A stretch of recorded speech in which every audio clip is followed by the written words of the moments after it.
Hello प्यारे बच्चों, मैं रंजीत वर्मा एक बार पुनः अपने YouTube channel study with Ranjit में आपका स्वागत करता हूं। बच्चों, आज मैं आपको कक्षा 10 हिंदी का तीसरा अध्याय गोस्वामी तुलसीदास जी द्वारा रचित शीर्षक वन पथ पर का 14वां पद्यांश पढ़ाऊंगा। तो बच्चों, हम अधिक समय न लेते हुए हम देखते हैं गोस्वामी तुलसीदास जी द्वारा रचित पद्यांश संख्या 14 का भावार्थ।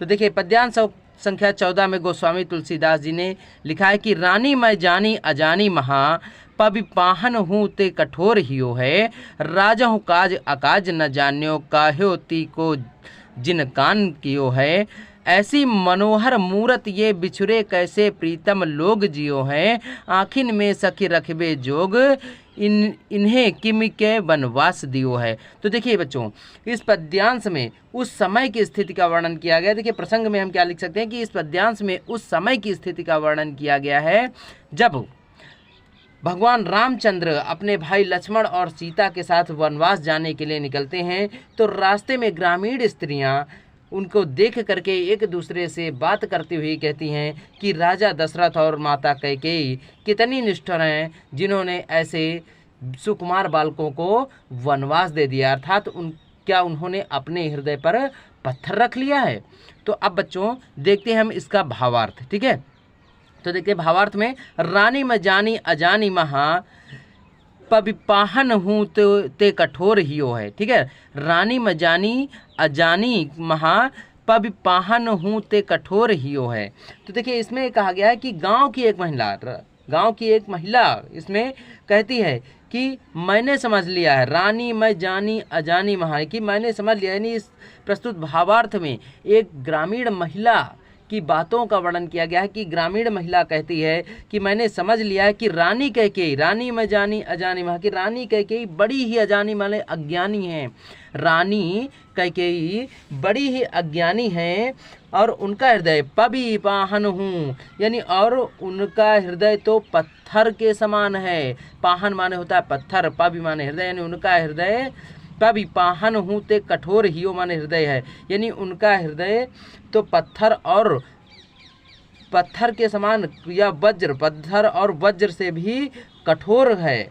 ठीक है, तो इसमें देखिए फिर से एक बार पुनः देख लेते हैं कि इसमें ग्रामीण स्त्री यानी गांव की एक महिला आपस में बात करती हुई कहती है कि मैंने समझ लिया है या मैंने जान लिया है इनकी स्थिति को, अर्थात इनके चेहरे को देखते हुए मैंने यह समझ लिया है कि रानी मैं जानी अजानी महा, पबि पाहन हूँ ते कठोर हियो है, कि रानी कैकेयी और ठीक है, रानी कैकेयी बहुत ही अज्ञानी है। रानी मैं जानी अज्ञानी महा, यानी रानी कैकेयी बहुत ही अज्ञानी हैं, जिन्होंने लिखा कि पबि पाहन हूँ तो कठोर हुए, यानी जो बड़ी अज्ञानी है और उनका हृदय तो यानी जिन्होंने अपने हृदय पे पत्थर और वज्र से भी कठोर वस्तुओं को क्या रख लिया है, या आप कह सकते हो कि जिनका हृदय तो पत्थर और वज्र से भी ज़्यादा कठोर है।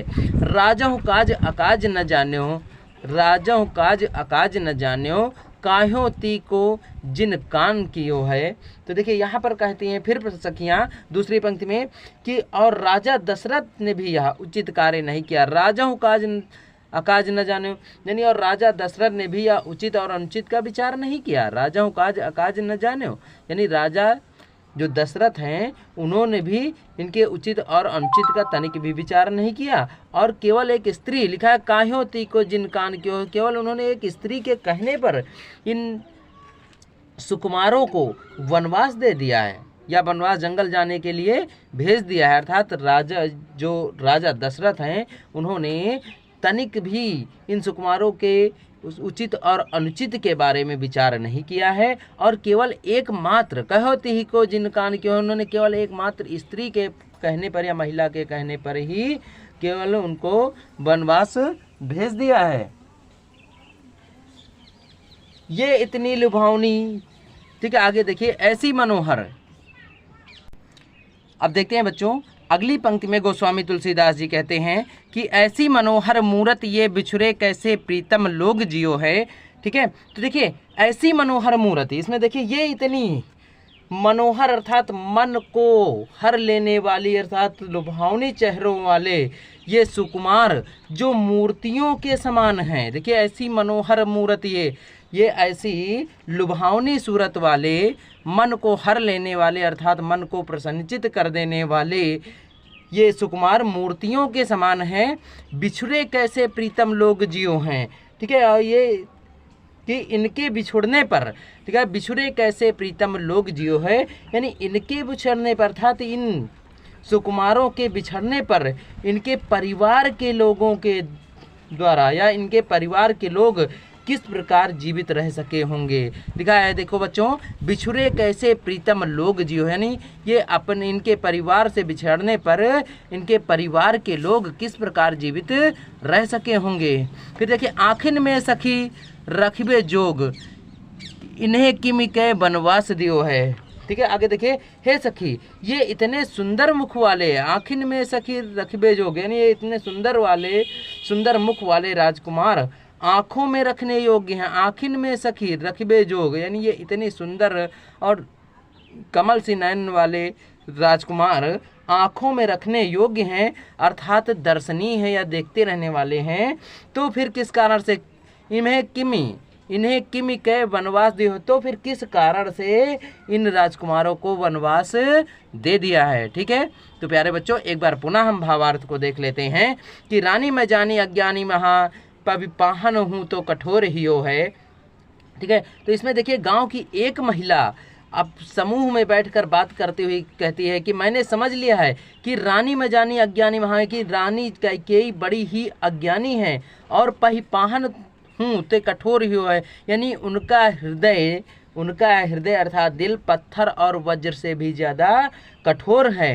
राजा हूँ काज अकाज न जान्यो कहियो ती को जिन काम कियो है। तो देखिए राजा दशरथ ने भी तनिक उचित और अनुचित का, ठीक है, विचार नहीं किया। राजा रानी के बात कहते हैं कि राजा, अगली पंक्ति में कि राजा दशरथ ने भी तनिक इन राजकुमारों के उचित और अनुचित के बारे में विचार नहीं किया। कहियों ती को जिन काम क्यों, जो कि एक मात्र स्त्री के कहने पर इन सुंदर और लुभावनी चेहरे वाले सुकुमारों को वनवास दे दिया है। ऐसी मनोहर मूर्त ये बिछुड़े कैसे प्रीतम लोग जो है, यानी ऐसी मनोहर अर्थात मन को हर लेने वाली या लुभावनी चेहरों वाले ये सुकुमार मूर्तियों के समान है। ऐसी मनोहर मूर्त ये, यानी ये सुकुमार अर्थात लुभावनी चेहरों वाले जो सुकुमार हैं वो मूर्तियों के समान हैं। बिछड़े कैसे प्रीतम लोग, यानी इनके बिछड़ने पर इनके परिवार के लोग कैसे जीवित रहे होंगे।